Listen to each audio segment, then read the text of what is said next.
Olá, colecionadores, seguidores do canal Coisa de Colecionador. Vamos à segunda parte em que eu falo dessa nova fase da Mulher Maravilha, que está sendo publicado pela Panini, né?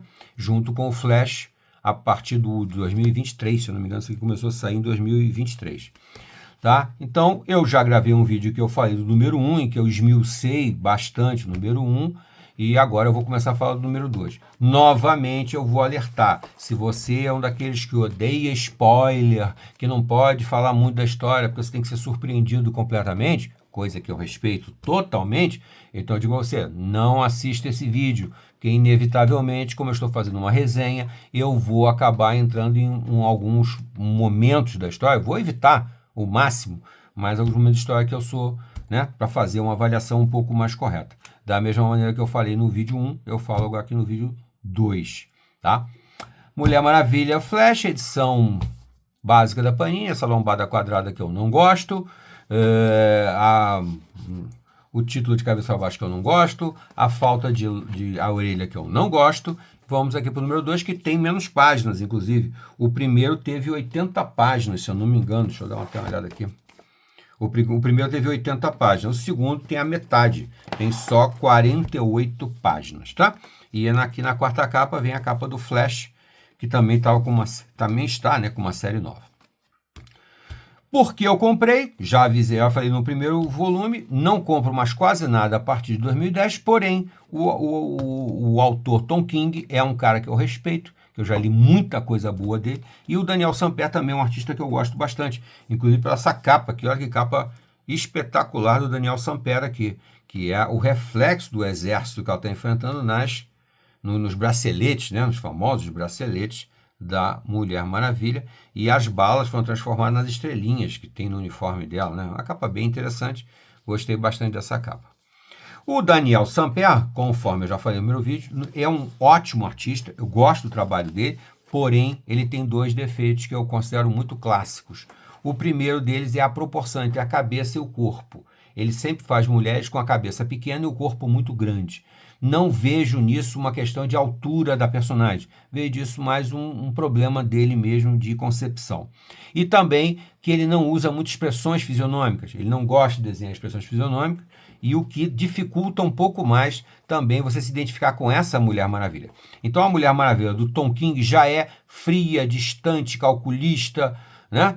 Quase que uma máquina. E ainda por cima, a Mulher Maravilha do Daniel Sampere não tem expressão. Então fica mais complicado ainda. Tudo bem, aqui depois do primeiro confronto, que ela já teve com um batalhão, agora ela vai enfrentar todo um exército.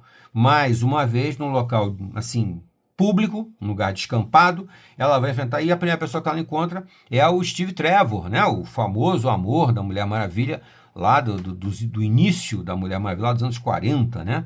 O cara que cai na Ilha Paraíso e que, por causa dele, ela conhece o mundo exterior e vem para o mundo exterior. Então, a primeira pessoa que ela vai confrontar é ele, logicamente.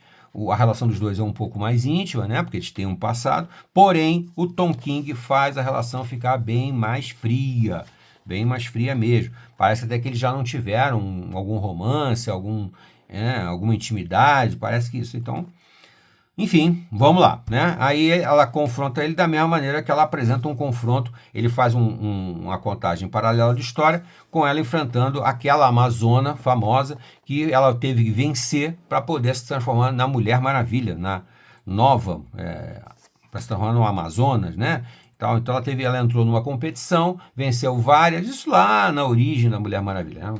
Retomando a origem da Mulher Maravilha. E essa que seria o último confronto dela, então ele faz um paralelo na história, contando a história atual, com o confronto dela de diálogo, né, de conversa, o debate com o Steve Trevor, e o que ela teve de debate com aquela amazona que ela teve que vencer para se transformar na Mulher Maravilha. Então ele faz aqui um paralelo exato, tá? Ela enfrentando uma única amazona e aqui agora enfrentando todo um destacamento do exército.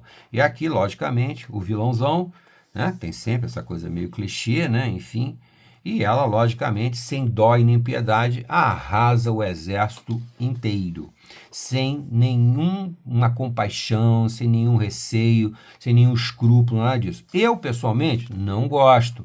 A Mulher Maravilha que eu conheço é tolerante, ela sempre trouxe o amor para todo mundo e tal. Então aqui, meramente porque eles foram obrigados pelo governo a cumprir uma ordem, ela dizimou o exército sem dó nem piedade. A história não é clara, se ela matou alguém ou não, mas a impressão que dá é que ela não estava nem aí para isso. Se matou, matou, paciência. Isso não me parece uma coisa boa de uma heroína, ainda mais com o nome da Mulher Maravilha. Então ele traça esse paralelo e conta essa história aqui de uma maneira até interessante e tal, mas o resultado não é dos melhores.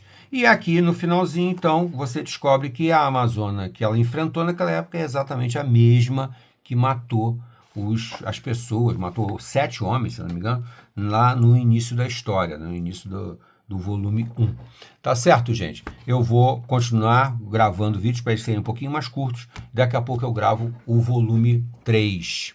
Até a próxima.